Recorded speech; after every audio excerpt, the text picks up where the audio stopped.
Well, state police will keep on searching today into its third day now for an elderly man from Arizona who went missing from the flood-ravaged town of Mogollon in Ketchikan County. Howard Bassett, who is 83 years old, drove out of town Saturday night when a flash flood warning was issued. He was supposed to leave Mogollon on Monday for Springerville, Arizona. This is the man here, again, Howard Bassett, but he never showed up in Arizona. It's going straight to voicemail.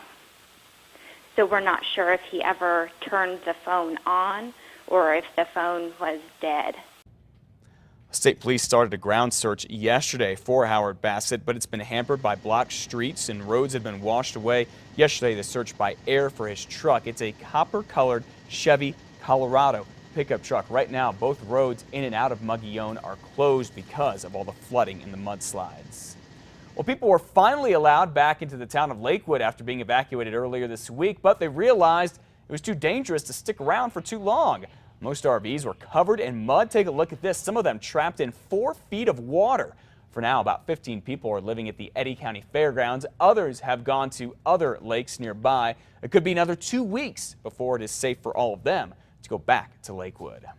And the Red Cross continues to help people affected by the storms here in New Mexico, all around the state, particularly up in Colorado, too. In fact, yesterday, the Red Cross opened another shelter, this one in Espanola at the Beatriz Martinez Senior Center on Vietnam Veterans Drive. It's one of 11 shelters the Red Cross has opened and staffed in the past week. It did that one in Espanola because of the Rio Chama coming out of its banks. Now, all this flood outreach, as you can imagine, is taking a toll on Red Cross funds. But you can help. It's going to be very easy. Today, you can donate to the Red Cross during a phone bank that we're having on 2 Casa this morning in 2 Casa style. It goes from 7 to 10 o'clock this morning. So when you're done watching us here on News 13, flip it over to Channel 2, 2 Casa Fox. Myself, Kristen Van Dyke, and Chad Brummett, the new host of 2 Casa Style, will be there.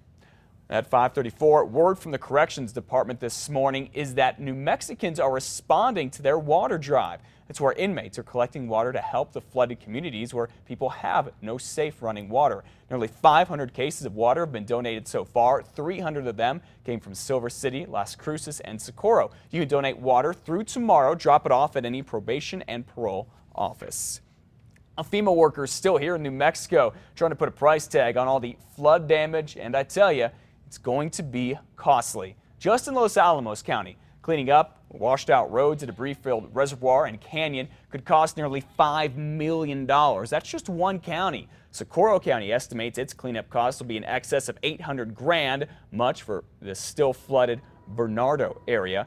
Governor Susana Martinez declared a state of emergency last week, freeing up $750,000 for the repairs. That's really just a drop in the bucket here, and that money will not go to people to help them fix up their homes.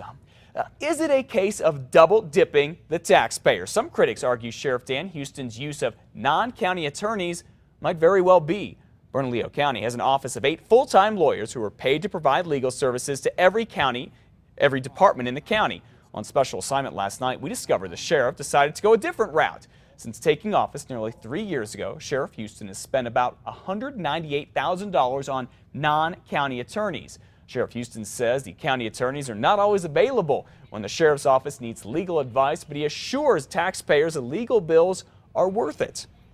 And we make sure that the monies that we're spending is justifiable and prudent and has a good return. There's much more on this story. You can watch it anytime at KRQE.com or check out 2 Casa Fox tonight at 9 o'clock. Well, the U.S. Department of Labor is freeing up $474.5 million in grants for community colleges and universities all across the country. The money is to develop and expand innovative training programs in partnership with local companies. $2.5 million of that money is earmarked for us right here in New Mexico to support skills training. That'll be at community colleges and public institutions. Now what you're seeing here is C&M. However, which New Mexico schools are going to get a piece of that more than $2 million, that has yet to be determined. Well, hands-on education is in store for aspiring medical professionals. Presbyterian Healthcare System is partnering with the City of Albuquerque, APS, and C&M for the Running Start for Careers program, offering APS students the opportunity to learn directly from Presbyterian clinical educators. Details will be announced at 2 o'clock today at Northside Presbyterian. That's on Harper off the I-25 frontage road in the Pathways Pavilion.